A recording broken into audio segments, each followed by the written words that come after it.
Hello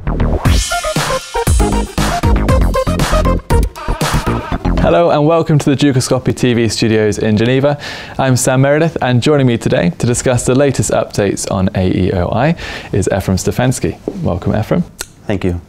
So firstly for today, it seems sensible to start with what is the latest update with the automated exchange of information? Yeah, so a lot have happened since the beginning of the year. Switzerland signed the first agreement with EU and Australia that will come into force once the local legislation passed.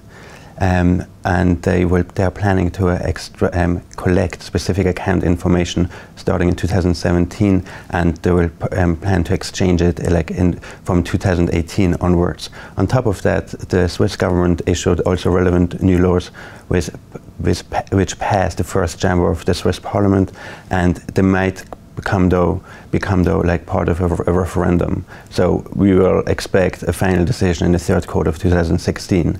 So I believe these are all really great steps towards the fight against tax evasion within Switzerland. So to what extent is the automated exchange of information different from other regulations? So when looking at automatic exchange of information, you will see that it reflects a lot of other regulations. It is mainly based on FATCA, but it also contains a lot of elements of RUBIC, European Savings Directive, and also a couple of updates of AML. So automatic exchange of information is basically the next logical step towards transparency of beneficiaries and controlling persons of offshore accounts and structures. So bank can hope to leverage the previous regulations, specifically FATCA, to implement automatic exchange of information. But when implementing that regulation, they have to be very careful because the devil is in the detail. For example, when looking at the reporting requirements, there's one merged reporting schema for automatic exchange of information and FATCA. About 60% of the data elements have the same name, but when looking into the detail, only 30% of them have the same definition. So even though you can hope to leverage a lot of the previous regulations, you have to still be very careful when looking at the details. Right, so how can a bank leverage its previous regulations? Yeah, so it really depends how well and thorough a financial institution implemented FATCA.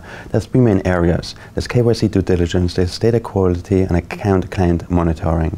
So we're looking at two banks. The first one did not have to implement FATCA or any US tax regulation. This bank will have to make full implementation of automatic exchange of information and have to start ASAP. The second bank has already implemented FATCA and any US tax regulation. This bank has much more time and actually can leverage what they have implemented so far. The only thing they would have to do is create some sort of gap analysis what they have already so far and leverage and create a better solution for the future. Efraim, thank you very much for your insight today. All right, thank you. And thank you for watching. Be sure to click back to Dukascopy TV for more updates and exclusive interviews. We'll see you next time.